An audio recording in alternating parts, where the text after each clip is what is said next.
Most people who start investing with small amounts of money lose it. Not because the market crashed. Not because they picked the wrong stock. Because they were taught to think about money the wrong way before they ever bought a single share. Here is what nobody tells you at the start. In 2009, a man named Ronald Reed died in Vermont. He worked as a gas station attendant for most of his adult life. He drove a used car.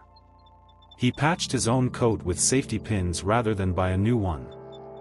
When he died, he left behind an $8 million portfolio. Not inherited. Not lucky. Built, over 50 years, on a janitor's income. Share by share. Quietly. Without anyone noticing. And here is the uncomfortable part. Ronald Reed did not do anything complicated. He just did a few simple things, consistently, when having small amounts of money felt pointless. Most people never start because they are waiting until they have enough to make it worth starting. That is the trap. And the math will show you exactly why. Let us talk about what actually happens when you invest small money. Say you are 25 years old. You put in $100 a month. Not into a savings account earning almost nothing. Into a broad index fund tracking the stock market, which has returned roughly 7% annually after inflation over the long run. In 10 years, you have contributed $12,000. Your account shows around $17,000. The gap between what you put in and what you have is $5,000. That feels modest. Almost underwhelming. But now let it run to 40 years. You have contributed $48,000. Your account shows over $260,000. The gap is now more than $200,000 you never earned, never worked for, never thought about. It appeared because time did the work you could not. This is compound growth. You have heard the word. But hearing it and watching it work on actual numbers are two different experiences. The uncomfortable math is this. The last 10 years of that 40-year window generate more wealth than the first 30 combined. Which means the single most important variable is not how much you invest. It is how early you start. And most people, waiting for the right moment, spend those early years on the sideline. Now here is where the story gets interesting. Most people who finally decide to invest small money make one specific mistake.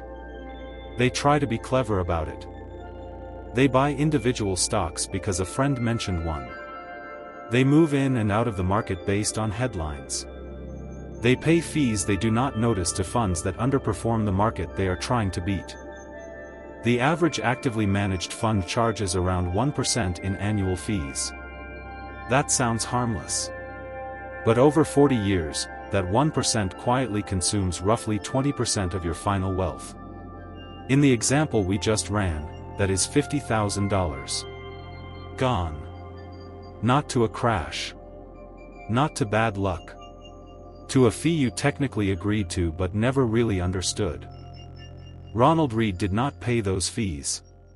He bought individual stocks in companies he understood, held them for decades, and let the businesses grow around him.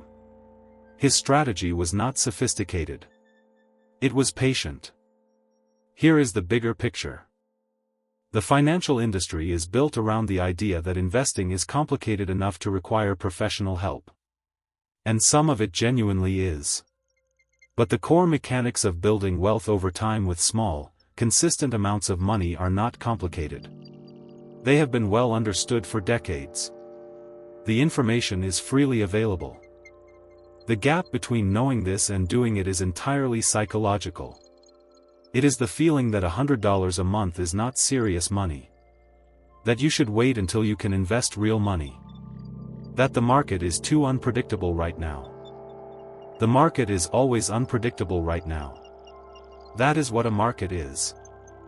Ronald Reed started buying shares during the Korean War. He kept buying through oil shocks, recessions, the dot-com crash, the financial crisis. Not because he was brave. Because he had decided that time was his only real advantage and he was not going to waste it waiting. So here is the question worth sitting with. If the math is this clear, and the strategy is this straightforward, why do so few people do it? Maybe the answer is not about money at all.